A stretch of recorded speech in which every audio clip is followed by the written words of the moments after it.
If silence had a shape, it'd look like this house. The mop slid across the marble floor like a whisper that didn't want to be heard. The kitchen stretched out around Wesley Kane, polished granite counters, built-in espresso machines, and more chrome than a car dealership showroom.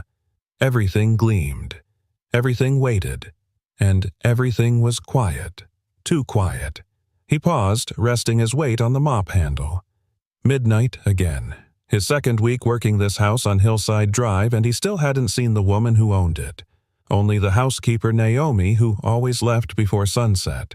And the children, two little girls who didn't speak, didn't smile, didn't run or scream like kids should. Just silence. Wesley exhaled slowly and turned toward the corner where two plastic buckets sat beside the pantry. One was red, one was blue. They weren't supposed to be there. Naomi probably left them out. But there was something about the way the moonlight hit them through the skylight that made them look like they were waiting for him. Like they dared him. He looked away. Focused back on the mop. Don't be stupid, Kane. You're not here to play. You're not here to feel. Then came the sound. It wasn't a scream or a cry. It wasn't footsteps or a voice. It was soft, hollow plastic rolling against tile. Wesley turned. The red bucket had tipped over its bottom, spinning lazily like a coin running out of breath. And standing at the edge of the hallway, barefoot, small, and ghost quiet, were two little girls.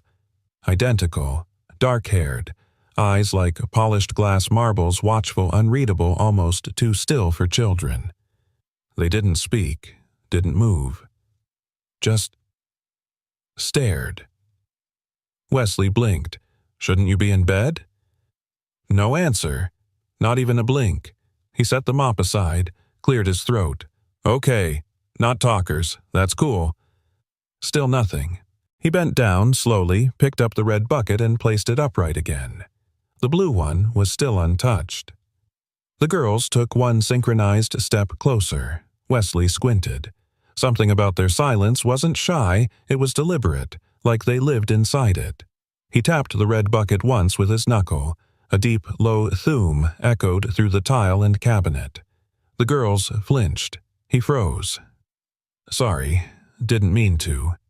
But then something strange happened. The one on the left, maybe Luna or Mila, she took another step, then the other. They walked until they stood just at the edge of the rug, bare feet against cold stone. Wesley tapped the bucket again. Thum, and the girls looked down. One of them shuffled her foot. He narrowed his eyes.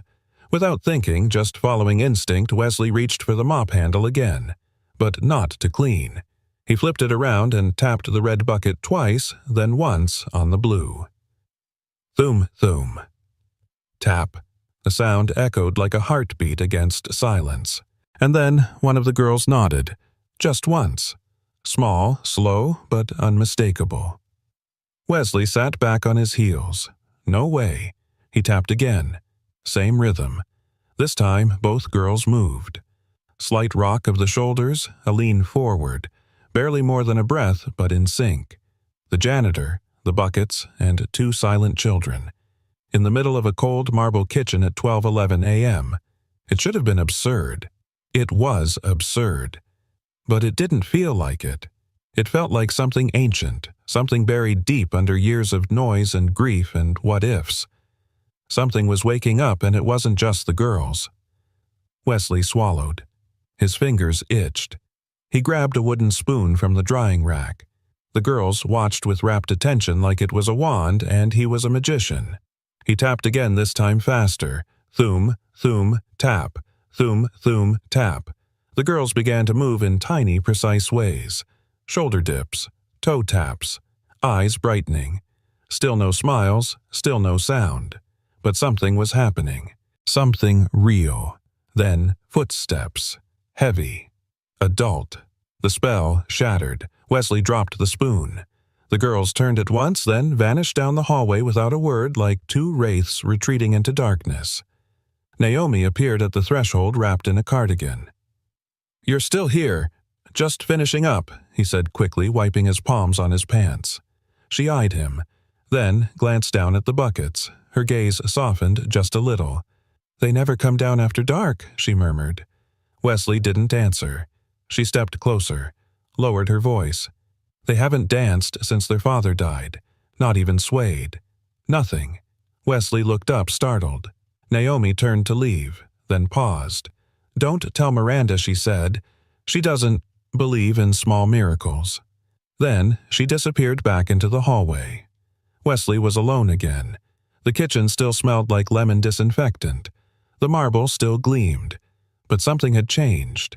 He looked down at the buckets, and this time he smiled. The mop was still wet when Wesley Kane dropped it back into the janitor's closet. His hands, usually steady after decades behind drumsticks, trembled. Not with fear, but with a pulse he hadn't felt in years. It wasn't the kids. It wasn't even the moment. It was the sound, that brief beat, that spark, and how they moved. That wasn't random. That wasn't luck. It was rhythm. He walked through the darkened hallway of the estate past paintings too expensive to admire and silence too heavy to ignore. But tonight, it felt different. The house wasn't hollow. It was listening. The next night, he arrived a little earlier. The girls didn't come. He wiped counters, polished chrome, refilled the water purifier. Still no sign of them. He waited an extra hour. Nothing. By 1:15 a.m., the only thing that greeted him was his own reflection in the oven door. He sighed. Well, maybe it was nothing, but something inside him, something deeper than logic or grief, told him to try. He pulled out the same 2 buckets, red and blue, placed them gently side by side near the breakfast nook. Then quietly he pulled a pair of old rubber-tipped wooden spoons from his backpack. He'd brought them on instinct, just in case. Wesley knelt beside the buckets, eyes closed. Not performing, not pretending, just listening. Tap, tap, pause, tap. The rhythm was simple, repetitive, but not empty. It had heartbeat. He shifted, added a layer. Tap, thump, tap, tap. Behind him, the faintest creak of floorboards. He didn't turn. He didn't have to. The air changed. Like warm breath against the back of your neck. Like the shift before rain. He kept playing. Let the rhythm build, not louder, but deeper. A conversation in percussion. Tap, tap, tap, tap, thump. Soft, gentle, but insistent. He risked a glance over his shoulder. There they were, same as before. Barefoot, pajamas with mismatched buttons. Silent, but closer this time. One of them, Luna, tilted her head. Her hands twitched at her sides like she wanted to move but didn't know how. Wesley smiled ever so slightly and changed the beat. Tap, tap, tap, tap, tap. He stopped. The room held its breath. Then Mila, he was almost sure it was Mila, stomped her right foot. Once, twice, then again. She was answering. He tried a new rhythm. One from a warm-up exercise he used to do before arena shows. Slow, steady, escalating. Luna stepped forward. Her hands moved like leaves catching wind. She was dancing. No music, no melody. Just the vibration through her soles. And she knew. They both did. Wesley's eyes misted over, but he blinked it back. He didn't want to spook them. This was too rare, too fragile. Minutes passed like seconds. Just 3 souls and 2 buckets under recessed lighting building a language made of silence and skin and courage. Then something miraculous happened. He paused mid-rhythm, held the stick in the air. No sound. Mila tilted her head, confused. Then without warning she clapped. Twice. The sound barely echoed in the vast kitchen. But it shook something in him. He answered with a new beat. Faster this time. The girls followed, feet sliding, hips swaying, shoulders bouncing. Not a performance. A dialogue. He laughed. A soft, breathy thing that felt alien in this house. "You too," he whispered. "You feel it, don't you?" Not here, he tapped his ear, but here. He pressed his hand to his chest. That's when he heard it. Not footsteps. A cough. A deliberate one. He turned. Naomi stood at the kitchen doorway, arms folded, eyes glassy. "I told you," she said, voice low. "They haven't danced in years." He stood quickly, suddenly feeling like a kid caught sneaking cookies. "I didn't mean to." She shook her head. Don't apologize. She stepped in slowly. But I do have one question. He braced himself. What the hell took you so long? Wesley blinked. I'm sorry. Naomi moved closer, watching the twins who now twirled lazily in the fading rhythm like leaves on a breeze. I've worked here since before they were born, she said. I've seen every therapist, every gadget, every educational consultant money can buy. But this, she gestured to the buckets. This isn't science. It's music, Wesley said quietly. No, Naomi corrected. It's connection. She turned to him. Don't stop. The next night they were waiting. Wesley didn't bother pretending to mop. He set the buckets down like a sacred ritual. The girls didn't just move now. They responded. They experimented. He taught them pauses, rests, syncopation. They clapped. They stomped. They laughed not aloud, but in their bones. And Wesley, grief-worn, calloused, quiet Wesley laughed with them. For the first time in years. It wasn't loud, but it was alive. And somewhere beneath the floorboards, beneath the therapy schedules, beneath the ache of lives paused too long. A beat was beginning. A real one. One you didn't need ears to feel, just a heart. They don't speak, Wesley once said. But I've never had a louder audience. It began with rhythm, but now it was routine. Every night, just past 1 a.m., the kitchen of the Wren estate transformed into a place no therapist's chart could explain. No rules, no structure, just vibrations through floorboards and hearts trying to find each other. Tonight, Wesley came prepared. He'd brought a third bucket smaller than the others and a set of custom-taped sticks he once used for snare rolls. Not that Luna and Mila knew the difference, but somehow they responded to nuance. Not to pitch or tone, but to intention. He arranged the buckets like drums in a broken kit. Tap, tap, tap, rest, tap. The floor beneath him almost sighed. No footsteps yet. He adjusted the rhythm. Brighter this time. Less jazz, more playground. And then, there they were. The soft shuffle of pajama feet. Two small shadows paused at the hallway entrance. No greeting, no words. But Wesley didn't need either. He struck the left bucket twice. Mila nodded. Wesley switched to the right. Luna tapped her foot, softly matching it. They were learning. Not from words or diagrams, but from each other. He began experimenting, slowing tempo, pausing mid-sentence, switching hands using elbows instead of sticks. Every move sparked some new physical echo from the girls. Tonight, for the first time, he added body percussion. He slapped his chest, gently, once then, twice. Luna mirrored it, hesitantly. Mila followed. A conversation using hands on skin feet on tile spoons on plastic. The most honest kind Wesley had ever had. It was Naomi who noticed it first. You ever seen them wait like that? She asked him the next night as they passed in the hallway. Wait like what? Naomi smiled to herself.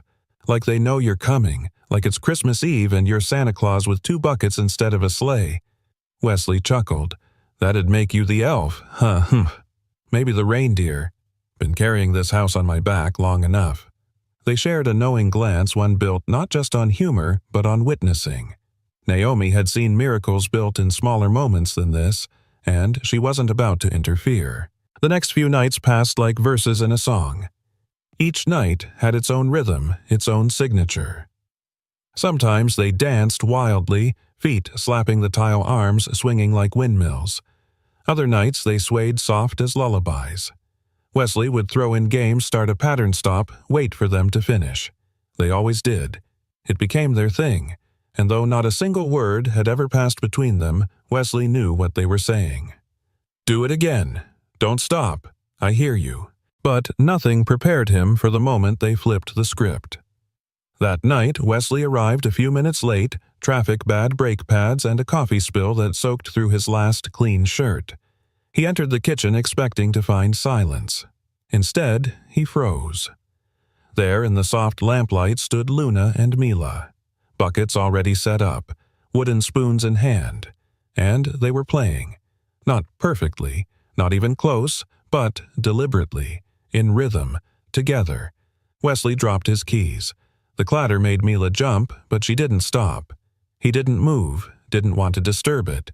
They were initiating, not reacting, creating, and it undid him. He swallowed hard and stepped forward slowly, kneeling beside them. He didn't take over. He joined in on the floor this time using his hands on the tiles. Slap, slap, pause, tap, tap, tap. The girls smiled. A real, wide-eyed, full-teeth kind of smile that made their cheeks round and their eyes shine. No applause, no shouting. But in their tiny frames pulsed something bigger than music. Something sacred. Later that night, Wesley sat alone in the laundry room back against the dryer, tears drying on his cheeks. He took out his phone, opened the Photos app, found the one picture he could never delete, his daughter Kayla, back when she could still walk, when she danced in socks across the hardwood floor of their tiny apartment, when her mom laughed from the kitchen, when life was still a concert, not an echo. "I wish you could see this," he whispered. Behind the laundry door, he could still hear the faint pat, pat, pat of little feet above. It sounded like healing. The next day, Naomi cornered him at the back exit. "You know they wait by the stairs now?" Wesley raised a brow. Right around 1 in the morning, she continued. "They sit on the third step like sentries. Don't move, don't blink, just wait for the man with the buckets." He smiled. "That doesn't bother you?" she asked. "Why would it?" Naomi shrugged. "Because Miranda's going to find out eventually. And I don't think she's going to dance about it." Wesley's smile faded slightly. He knew Naomi was right. This, whatever this was, wasn't part of any approved program. It wasn't in the files, wasn't signed off. But he also knew one thing for sure. For the first time in years, those girls were alive, and he wasn't about to silence that. That night he arrived with something new. 3 paint cans emptied and cleaned, each a different size. He set them down beside the buckets. The twins eyed him curiously. He nodded, inviting them to try. Mila reached first. Bop, bop, bop, thump. Then Luna added her voice. No words, just rhythm. And together they built a song. The kind you don't need lyrics to understand. The kind you feel in your feet and never forget. The moment the kitchen door creaked open, time seemed to split into 2 before. Miranda Wren stepped in and, after, Wesley froze. So did Luna and Mila. The twin girls stood barefoot on the tiles, small fists clutching wooden spoons, cheeks flushed with the kind of joy that rarely visited this house. Around them, an orchestra of paint cans and buckets lay in a scattered arc, homemade drums still humming from the last beat. And there he was, the janitor, caught mid-tap, kneeling like a conductor interrupted in the middle of a symphony only 3 people could hear. Miranda's eyes narrowed. "Step away," she said coldly. Her voice cracked like a whip in the silence. Luna blinked. Mila flinched. Wesley slowly rose to his feet, holding the sticks out in open palms like they were weapons. "Ma'am, I said, step away." The tension was suffocating. Even the shadows on the walls seemed to retreat. He did as told. Quiet, measured. He'd dealt with boardroom types before he could read the tone behind a voice like hers. And hers said control, perfection. No surprises. Miranda strode into the room like it was a crime scene, her designer heels clicking like punctuation on the polished tile. She looked down at her daughters. "What is this?" The girls didn't answer. Of course not. Instead, Mila reached toward the smallest paint can. But Miranda's hand intercepted it mid-air. Enough. No shouting, no raised voice. Just a finality that silenced more than words ever could. Wesley cleared his throat gently. They weren't playing, not in the usual sense. Miranda turned to him, her expression surgical. "Mr. Kane, I don't pay you to entertain my children with garbage can jazz." "It's not garbage," he said before he could stop himself. "It's rhythm, connection." She stared. He went on slower now. They weren't just reacting, they were initiating, feeling the beats, anticipating. "That's not random, ma'am. That's growth." For a moment her lip quivered just slightly. Then it was gone. Miranda looked down at her girls. "Go upstairs." Luna hesitated. Mila looked to Wesley. He gave them a soft nod. Reluctantly, they obeyed, climbing the stairs with the silent weight of soldiers retreating from a lost battle. When their footsteps disappeared, Miranda turned back. "You don't understand the protocols they follow. Years of therapy, trained specialists, and you think a mop handle and a bucket are better?" "I think." They smiled. Wesley said quietly, "I think they moved. I think they danced." Miranda's eyes sharpened. "She doesn't dance." Those words fell like stones. "She used to," he added more gently now. "That's what Naomi said." Miranda stiffened. Her spine straightened like it was trying to hold up the ghosts around her. "That part of our lives," she said through clenched teeth, "was buried the day their father died." Wesley lowered his gaze. Silence. Then, with a voice softer than he expected from her, she asked, "Do you have children?" Wesley nodded. "A daughter. Does she live with you?" He hesitated. "She's in recovery, wheelchair-bound, spinal trauma, car accident, 3 years ago." Miranda blinked. Her expression didn't change, but something in the air shifted. "I'm sorry," she said like it hurt her to say it. "Me too." He turned to leave. But before he reached the door, he paused. With the tips of his fingers, he gently tapped the edge of a nearby tin. Tap, tap, tap, 3 beats. Simple, precise. From upstairs, faint but unmistakable, thump, thump, thump, Mila, answering. Miranda's breath caught in her throat. She didn't speak, didn't move, just stood there, haunted by a sound her daughters didn't hear, but somehow understood. Later that night, Miranda sat alone in the sunken den, untouched wine in her hand, staring out the window at the moon-drenched garden. She remembered a night not unlike this one 7 years ago, back when she and Daniel would move the coffee table, roll up the rug, and turn their living room into a dance floor. He would put on vinyl, always Marvin Gaye, and they'd sway barefoot, laughing like fools while baby monitors crackled nearby. "Teach them rhythm early," he used to say, "even if they never hear it." She'd laughed back then, but now... Miranda took a deep breath, and for the first time in years, she whispered into the room. They smiled. Meanwhile, in a motel room across town, Wesley sat cross-legged on the floor, surrounded by scattered sketches of improvised drum sets. He was drawing, planning. His face tired, his hands calloused, but his heart awake. Because somewhere in that grand aching house, 2 little girls were learning to dance. Not with their ears, but with their souls. Children don't lie with their feet. Naomi said it so simply, like pouring tea. Miranda sat at the edge of the kitchen table, her fingers slowly turning the handle of a white ceramic mug, though the coffee inside had long gone cold. They danced, Miranda.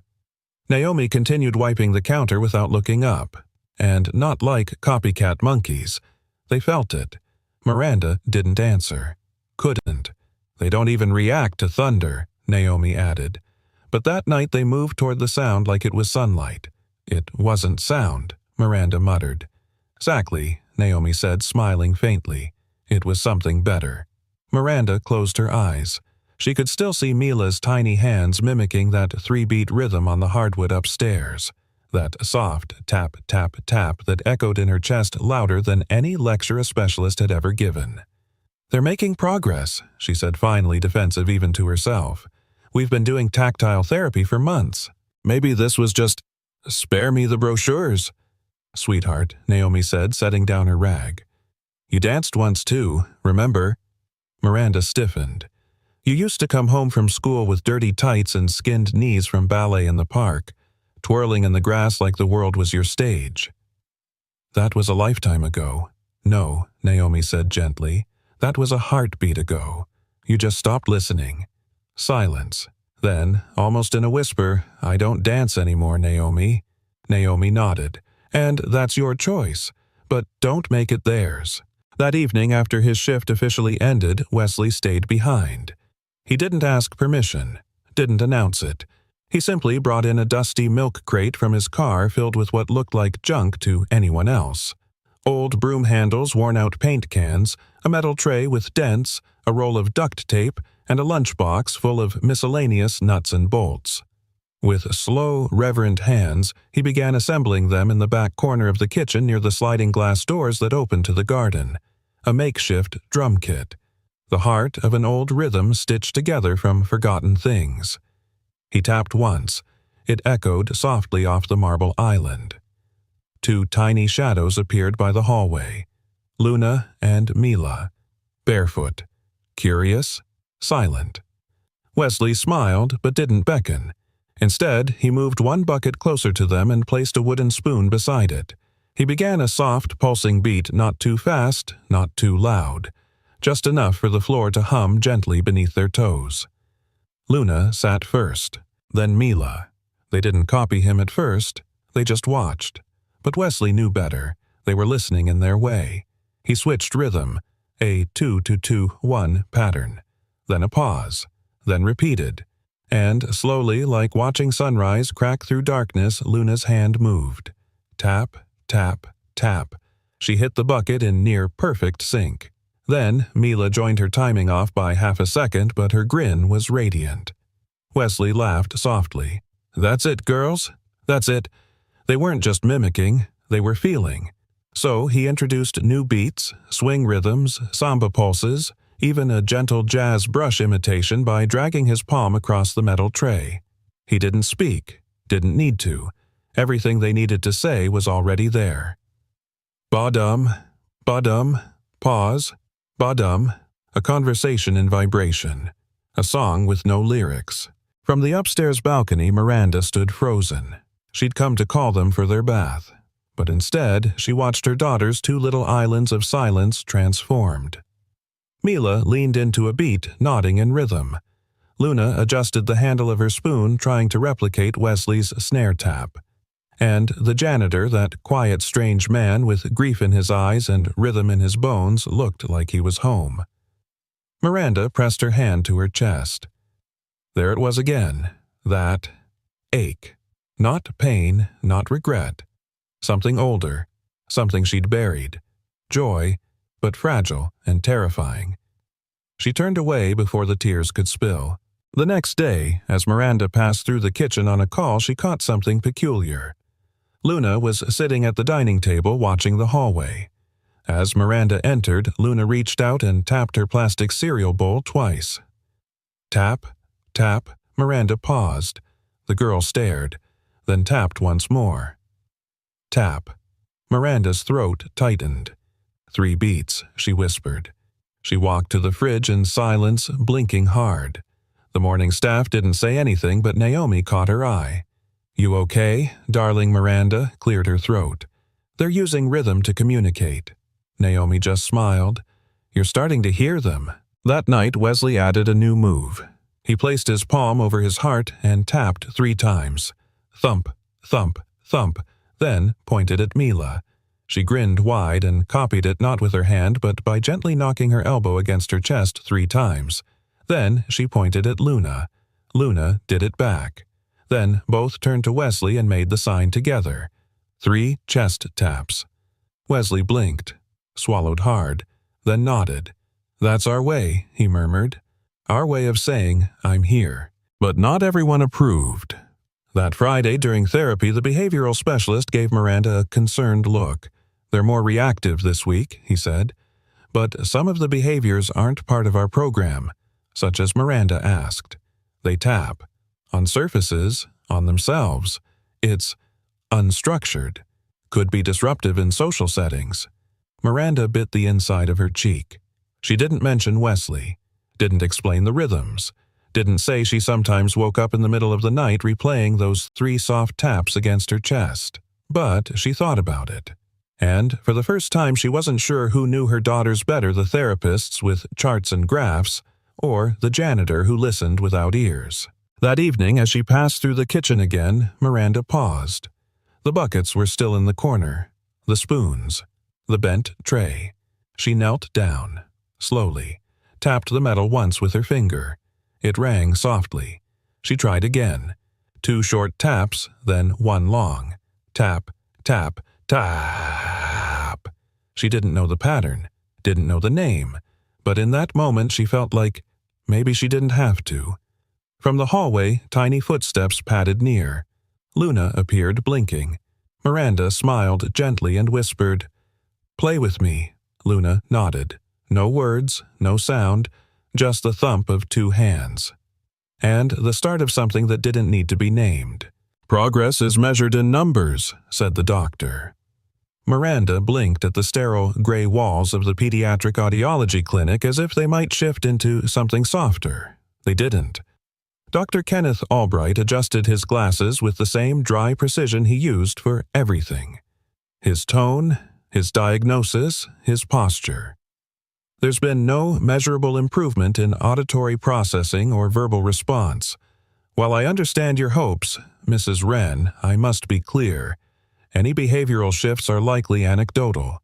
He tapped the paper in front of him as if the truth lived only in print. Miranda's fingers tightened on the armrest of the chair. "They've been reacting to rhythm," she said. "Tactile beats. Percussion. They're engaging. Children with hearing loss often show reflexive movement to vibration," Dr. Albright replied coolly. "It's not new, nor is it developmental progress." Miranda glanced sideways at Luna and Mila, seated side by side on the padded bench. Their legs dangled just above the tile floor. Mila was tracing tiny shapes on her thigh with her index finger. Luna tapped the side of the bench 2 beats, pause, 1 beat, tap, tap, tap, 3 beats. "I'm here." Miranda's chest clenched. They've developed patterns. They initiate. They respond. With all due respect, the doctor said parents sometimes see what they need to see. Miranda stared at him. She could have argued. She could have listed every moment from the last week, every beat, every smile, every small miracle stitched together in spoon taps and foot stomps and laughter that didn't need sound. But instead, she stood. "We'll be going." Dr. Albright blinked. "Mrs. Wren." "You see numbers?" Miranda said quietly. "I see 2 little girls trying to tell me something. I choose them." And she took their hands and walked out. The drive home was silent, but it wasn't empty. Luna reached out from the back seat and tapped 3 times on Miranda's shoulder. Miranda didn't cry. Not yet. That evening she arrived home to find Wesley alone in the kitchen. The girls had already eaten and were upstairs napping. He was wiping down the counters as he often did when trying not to think too loudly. She hesitated at the doorway. Something about him, the quiet steadiness, the way he stood, always made her feel seen, even when she didn't want to be. "Clinic day?" he asked gently. Miranda nodded. He turned off the faucet, leaned his weight on the sink. "Bad news. Expected news," she replied, setting down her purse, "which somehow still hurts like bad news." Wesley nodded once. "They don't see what's real. They don't want to." For a moment, silence again, the kind that settled between people who understood pain, wasn't always loud. "I heard Mila tapped the fridge twice when she saw strawberries," Wesley said softly. Miranda raised an eyebrow. "She hates strawberries." I know he smirked. She was warning Luna. Like a secret code. Miranda laughed, a dry, surprised sound that escaped before she could hold it back. "Code of the sisterhood," she murmured. "They're building something, Miranda," he said seriously. "Language, rhythm, trust. I know. You believe it now." "I feel it," she whispered. "I'm just scared that means I'll lose control." He looked at her for a long moment. "You don't have to lead the orchestra alone," he said. Miranda looked down. "I don't know how to let go." Wesley nodded. "Then start small. Let go of needing permission." The next afternoon he brought something new. A smaller bucket, bright red, and 2 old rubber balls with different textures. He placed them on the floor in front of the twins. Then he did nothing. He just sat across from them, open palms resting on his knees. Luna was the first to act. She rolled the bumpy ball into the bucket thump. It echoed faintly. Then Mila picked up the smooth one and tapped it against the bucket wall, soft, dull, muted. Luna copied her sister's rhythm, then added a faster twist. Wesley followed. The game was born. No words, no plan. Just instinct and joy. From the doorway, Miranda watched Barefoot, now arms crossed loosely, her stern edges softening. Later that evening, Wesley stayed behind again, just a little longer. He sat at the counter dismantling the red bucket drum for cleaning. Miranda entered the kitchen holding 2 cups of tea. She set one in front of him. "No coffee tonight?" he asked. She smiled slightly, trying to sleep for once. They sat in companionable quiet. "I think I was wrong," she said after a long pause. About what? About what healing looks like." Wesley tilted his head. "I always thought it had to come in checkboxes, reports, breakthroughs with names. And now," she looked toward the staircase where the twins slept. "Now I think healing is quieter, like 3 little taps on your shoulder when you least expect it." Wesley nodded, and louder than any applause. Miranda turned to him, her voice barely above a whisper. "Do you miss it?" "The stage." He didn't answer right away. "I miss what it gave me, not the lights, not the crowds. Just the feelings that my heart had somewhere to beat out loud." Miranda's breath caught. "You gave that to them." Wesley smiled, tired but alive. "No, they gave it back to me." That night, Miranda went upstairs, opened her laptop, and pulled up the therapy log she'd kept since the twins were 3. Under today's date, she wrote no new words spoken, no new signs learned.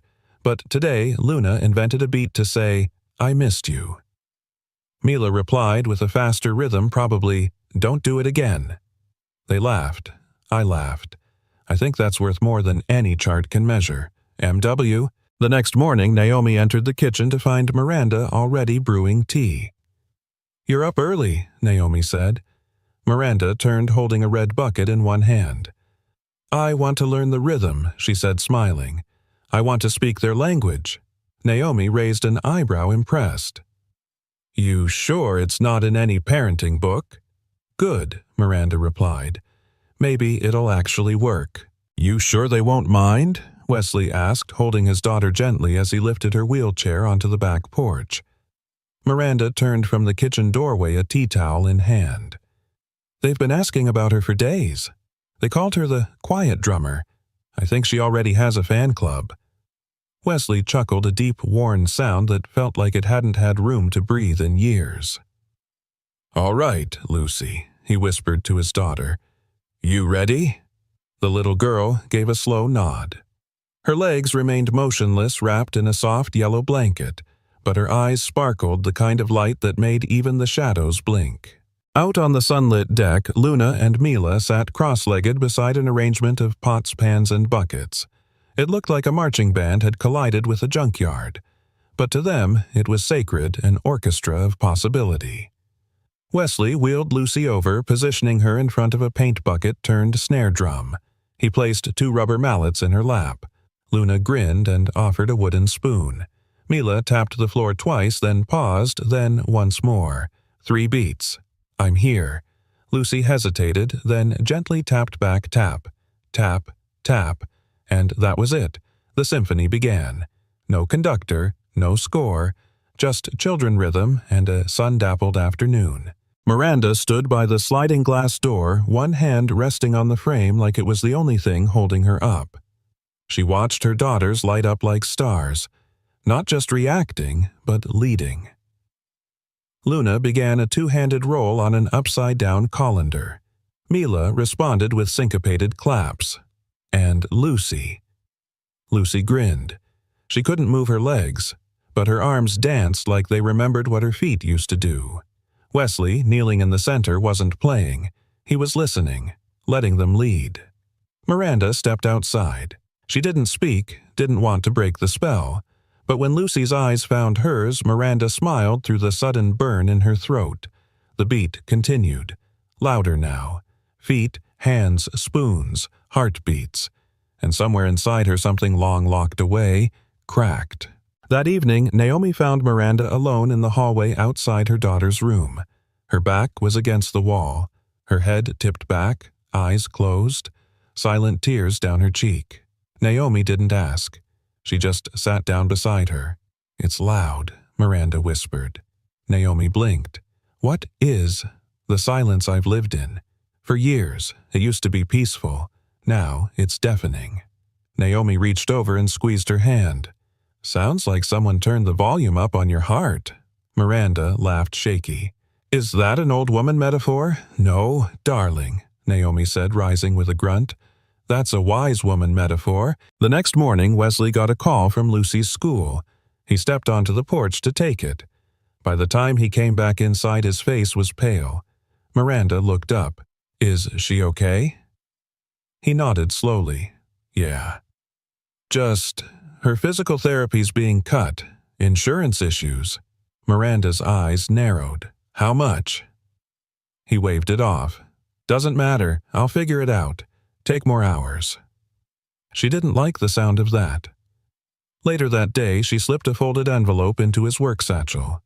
He found it that night, a check unsigned with a note, for Lucy's legs, not my pride. M. He stared at it for a long time. Then slowly, he wrote one word on the back of the note, not yet.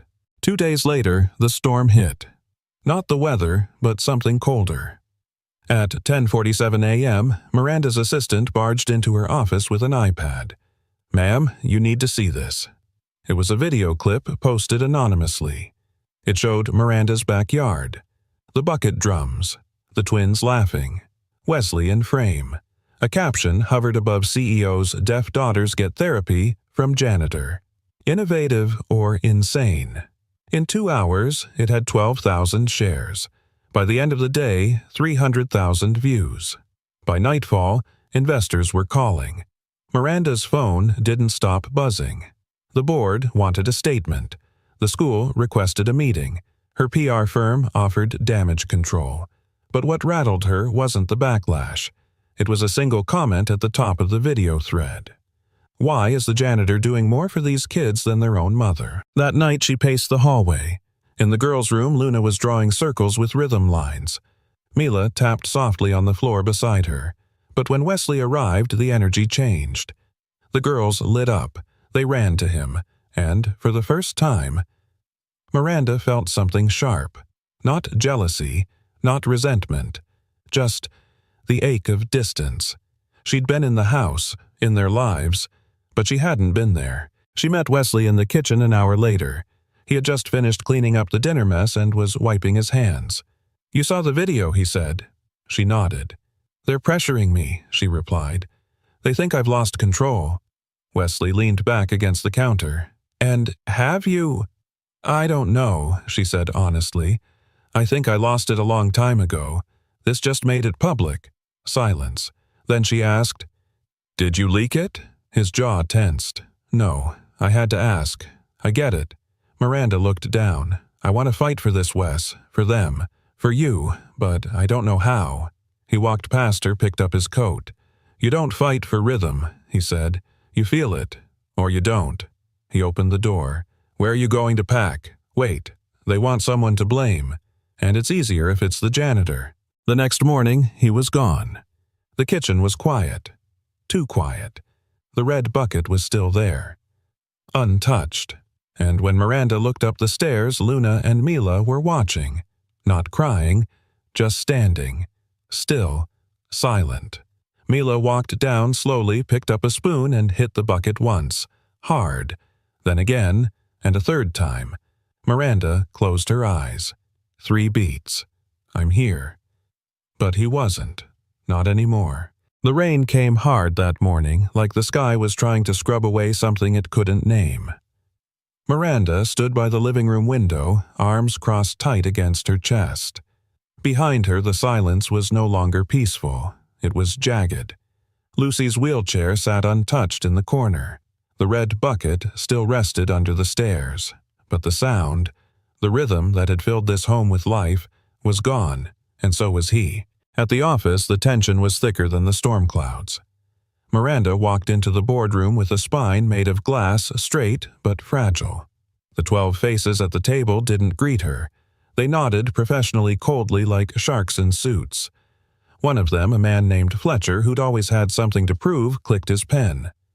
The janitor's video has reached 3.4 million views. Another added, 2 hedge funds have withdrawn. They claim your leadership judgment is compromised. Miranda didn't flinch. Because I let my daughters feel joy, Fletcher leaned forward. Because you let a janitor become their therapist. Miranda's jaw tightened. He didn't become anything. He already was. You just didn't see it. Silence. Then Fletcher placed a document in front of her. This is a formal recommendation for temporary leave. Miranda looked down. Her name, her company, her fall, in black ink. She didn't sign, not yet. That night, Miranda returned to a house that no longer felt like hers. The girls were upstairs. Quiet, tired in a way that sleep couldn't fix. She found Naomi in the kitchen packing boxes of canned food for the community pantry. "You ever feel like you're running a race? No one told you?" "You entered," Miranda asked, voice low. Naomi didn't pause. "Every day. The trick isn't to win it. The trick is to decide where the damn finish line is." Miranda sat at the table. "I lost him, Naomi. You lose people when you lock doors and expect them to wait on the porch." She let that settle. "I thought keeping control was the way to protect them. The girls, myself." Naomi looked up. "You ever see your daughters smile the way they smiled with him here?" Miranda shook her head. "You didn't lose him," Naomi said softly. "You pushed him away. There's a difference, and one of those you can fix." 2 days passed, then 3. On the 4th, Lucy wheeled herself into the living room holding a folded paper in her lap. She handed it to Miranda. It was a drawing, crude but clear. 3 girls holding spoons like drumsticks. A man in a janitor's shirt at the center. Underneath, in block letters, "I miss our music." Miranda stared at the page, and for the first time in years, she let herself cry without hiding it. Not pretty tears, not delicate ones, just truth, raw and quiet. And then she whispered to the empty room, "I miss it too." That night she found her old photo album in the attic. She hadn't opened it since the twins were diagnosed. Page after page of birthdays, holidays. Then nothing. Like the camera had gone quiet the day the world changed. Miranda ran her fingers over one photo, the last one, before it all collapsed. She was holding Luna and Mila, beaming. There was sound in the picture somehow. Laughter. It looked like a woman who felt her life, not just managed it. The next morning, Miranda did something no one expected. She showed up at the community center. Not in heels, not in a power suit. Just jeans, sneakers, and a hoodie that carried the scent of vanilla. And memory. Inside the cafeteria was loud a birthday party for a local shelter kid. Music balloons, the smell of sheet cake. But Miranda didn't come for cake. She walked straight to the back kitchen, and there he was. Wesley, sweeping. Headphones in, eyes tired. He didn't see her at first, so she knocked once, then again. He turned. Saw her, froze. She stepped forward. "I don't want your forgiveness," she said. "I want your truth." He pulled the headphones down. "What truth? The one you hear when the world goes quiet. The one you play when you think no one's listening." Wesley studied her. Then slowly, cautiously, he said, "You were scared." "Yes," she whispered. "You still are." She nodded. "But you're here." "I'm here," she said. "And I'm not leaving until you hear me out." He didn't speak. So she continued. "I built walls because I thought they'd keep the pain out, but all they did was keep the joy away too. You, Lucy, my girls, you tore a hole in those walls, and now I can breathe again." Still, he didn't answer. So she reached into her coat, pulled out a small red bucket, placed it on the counter, and next to it a pair of sticks. "Play," she said. "What for me? For them. For whatever this is." He hesitated. Then slowly he sat down, picked up the sticks, tapped once, then again, and then the rhythm returned. Not a song, a heartbeat, a memory, a promise. Miranda closed her eyes and let it wash over her. When she opened them, Wesley was looking straight at her. His voice was low but steady. "You're not just fighting for them anymore, are you?" "No," she said. "I'm fighting for us." That night they returned home together. When the girls saw him, they ran. Luna threw her arms around his waist. Mila tapped 3 times on his chest. And Lucy rolled forward and whispered something into his ear. He nodded. "Tomorrow," he said. "We'll play again tomorrow. Miranda stood in the doorway watching the scene unfold like a song she once forgot, and for the first time in a long time, she didn't feel like the outsider in her own story. She felt home. The house had never felt so loud in its silence. Since Wesley's departure, the once lively rhythms that had begun to echo through the halls, bucket beats, soft foot taps, quiet giggles, had been replaced by stillness.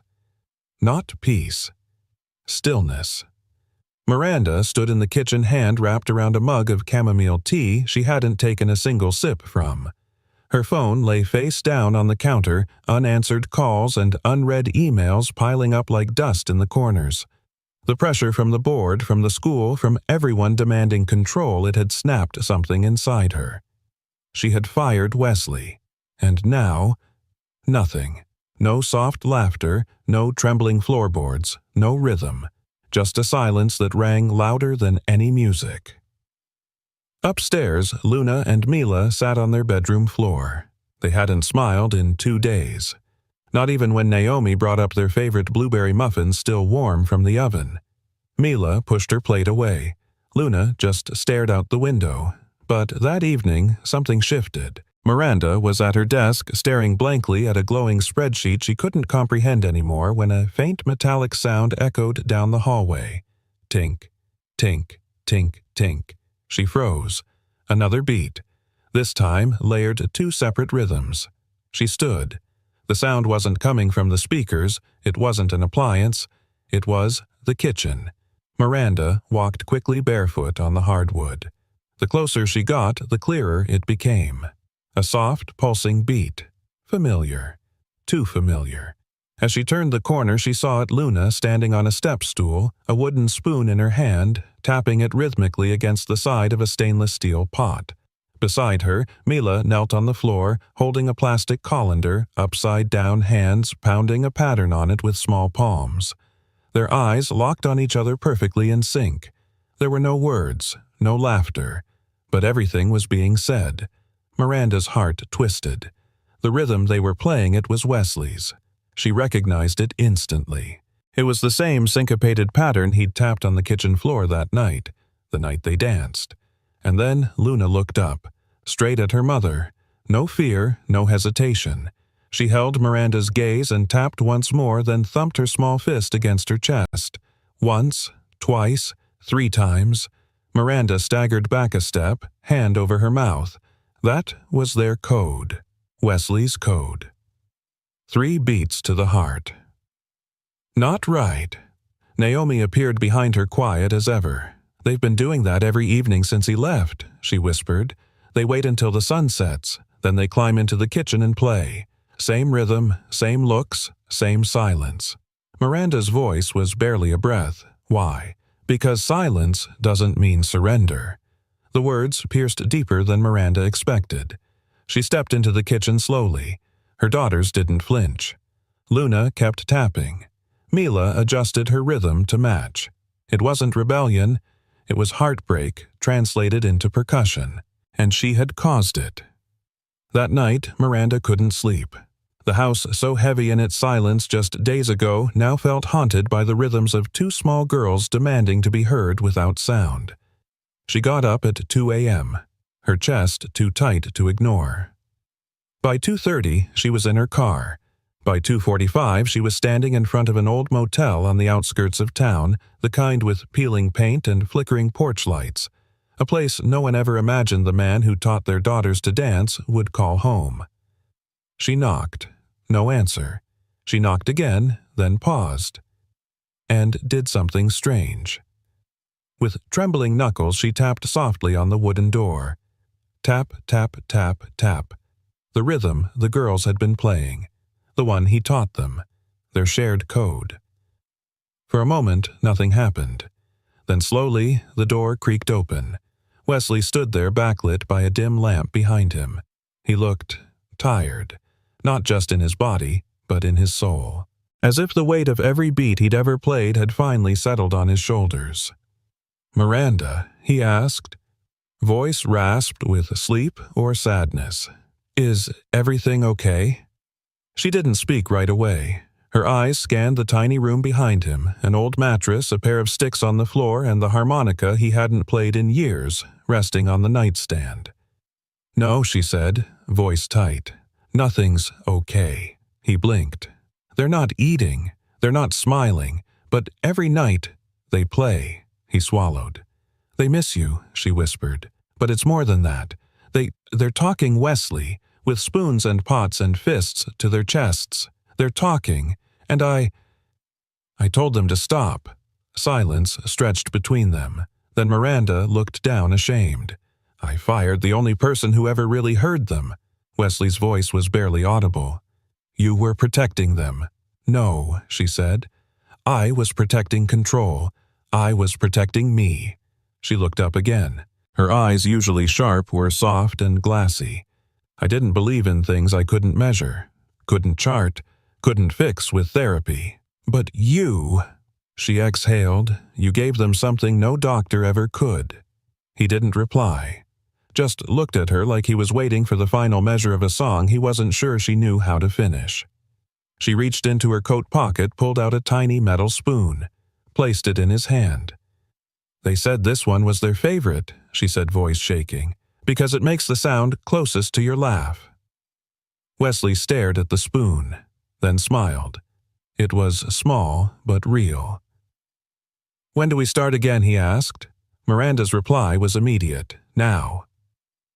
Outside, the first hint of dawn broke across the sky, but inside that quiet motel room, something louder was beginning. A rhythm, a return, a soundless rebellion finally heard.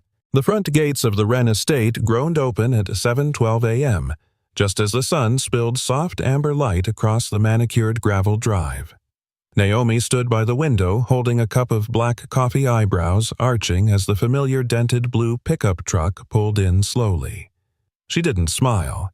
Naomi never smiled easily, but something softened behind her eyes as she watched it roll to a stop. Inside the house, Luna and Mila were already at the table poking half-heartedly at bowls of oatmeal. Their shoulders slumped, hair, unbrushed, eyes distant. Until a sound. The soft squeak of the back door, a footstep, and then 3 quiet taps on the marble countertop. Tap, tap. Mila's spoon clattered to the floor. Luna froze mid-bite. They turned together like flowers toward the sun. Wesley Kane stood in the doorway, mop in one hand, and a small duffel bag slung over his shoulder. He looked the same, and yet different. Taller, somehow, more certain. Like a man no longer running from the sound of his own soul. Neither girl said a word, but they didn't need to. They ran. One to each leg, arms wrapping around him, tight little fists thudding rhythmically against his thighs. Tap, tap, tap. "I missed you too." Wesley whispered, eyes wet. Behind them, Miranda appeared in the hallway. For a moment, she just stood there watching. Then she stepped forward, her heels silent against the floor. "I owe you more than an apology," she said softly. Wesley gently released the girls and straightened. "No," he replied, "you don't." Miranda blinked. He pulled something from the duffel, a small box wrapped in brown paper and tied with a strip of faded red cloth. "I made something, for all 3 of them." Miranda took the box carefully. Inside were 3 handmade bracelets, soft leather bands with etched metal plates, each one engraved with a simple mark. 3 vertical dots, the rhythm of their connection, their language. Miranda's fingers lingered over the symbol. "What does it mean?" she asked, even though she already knew. Wesley smiled. "It means I'm here. Always." They said nothing more. Words felt clumsy, unnecessary. So instead they moved together, Miranda, Wesley, Naomi, and the twins to the sunroom. It began with a tap, then another, then 5 humans, 2 grown, 3 small, picked up spoons, buckets, pots, and pans. They didn't speak. They didn't plan. They just played. It was not perfect, not precise, but it was honest. Miranda, sitting cross-legged on the floor for the first time in over a decade, picked up a saucepan lid and struck it gently with the handle of a wooden spoon. Luna followed, slapping her palm against an overturned mixing bowl. Mila joined in with a ladle and a salad spinner. Naomi shook dried beans in a plastic jar like a maraca. And Wesley, he just smiled, beat pulsing from an old paint bucket like it was a snare drum in Carnegie Hall.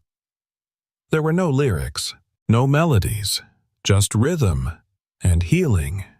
Later that evening, Miranda stood on the balcony watching dusk settle over the trees. Wesley stepped up beside her, quiet as always.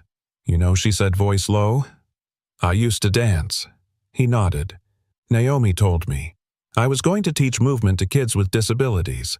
That was my plan before life." She trailed off. "But then I married a man who didn't understand silence. And when he died, I buried everything, even myself." Wesley didn't interrupt. He knew when silence was sacred. "I didn't believe in things I couldn't explain," she continued. "Then, 2 little girls taught me to feel vibrations with my feet, and a janitor taught me to listen with my heart." Wesley turned toward her. "You didn't bury yourself, Miranda. You were just waiting for the right tempo." She looked at him surprised. "I used to say," he added, "that a drummer's job isn't to be heard. It's to hold the beat so everyone else remembers who they are." She looked down at the bracelet on her wrist. 3 dots, 1 truth.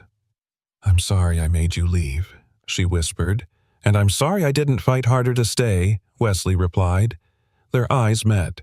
No tension, no blame, just rhythm. That night, Wesley's daughter arrived with Naomi after her physical therapy. Her wheelchair had streamers, now pink and silver, fluttering like tiny flags of freedom. Luna and Mila wheeled her into the sunroom, and she squealed with delight as Wesley tapped a playful beat on the side of her chair. She tapped back, then smiled. It was the first time Miranda had seen all 3 girls laugh together, not politely, not to please, but freely, genuinely. As the girls played, Miranda and Wesley sat nearby watching. The room was lit only by fairy lights along the ceiling, casting warm halos on the pots and pans strewn across the floor. "Do you think this will last?" Miranda asked. Wesley glanced at her. "Nothing ever stays the same." She frowned slightly. "But that doesn't mean it ends," he added. "It just changes key." She smiled despite herself. "You always speak in music. It's the only language that ever made sense to me," he said. Then he reached into his coat and pulled something out. A harmonica. "Faded, scratched, loved. Thought I'd forgotten how to play," he murmured. "Turns out I just needed someone worth playing for." And with that, he lifted it to his lips and breathed. The notes were low and slow, like a lullaby you only remember once it begins. The kind of sound that wraps around you like a memory, or a promise. Miranda closed her eyes. She didn't cry. Not this time. Instead, she tapped her foot softly 3 times. Tap, tap, tap, and Wesley smiled into the night. Because in that house at last, the silence was no longer empty.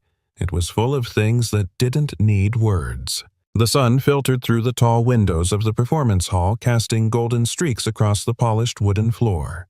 Rows of folding chairs lined the space, filled with parents, therapists, teachers, and a few skeptical observers from the school board. Everyone had heard the whispers. The twin girls, who couldn't hear, were about to perform without a single word. Backstage, Wesley knelt beside Luna and Mila. The girls were dressed simply: white cotton shirts, black pants, and bracelets with 3 small metal dots that glinted softly in the light. The kind of uniform you couldn't buy, only earn. "You nervous?" he asked gently. Luna looked at him, then patted her chest 3 times. Mila followed tap, tap, tap. Wesley smiled. "Yeah, me too." Miranda stood behind them, arms crossed, her expression calm but glowing. She had let her hair fall naturally today. No tight bun, no power heels. Just a woman, a mother, and someone who had learned how to listen with something other than ears. Naomi leaned in from the curtain. "They're ready for you," she whispered. Wesley took a breath. Let's give them something they can't unfeel. The lights dimmed, and then silence. Not the sterile, suffocating kind, but expectant, alive. Then Luna stepped forward. Alone. No microphone, no music. Just her small body standing at center stage beneath a soft spotlight. She took 1 deep breath, then raised both hands and clapped once. Mila answered with a stomp from the wings. Then Luna tapped her fingers against her chest. Mila responded from the opposite end of the stage with a pattern on a small bucket drum. Wesley stepped out behind them carrying nothing but an old paint bucket and 2 worn wooden spoons. And then it began.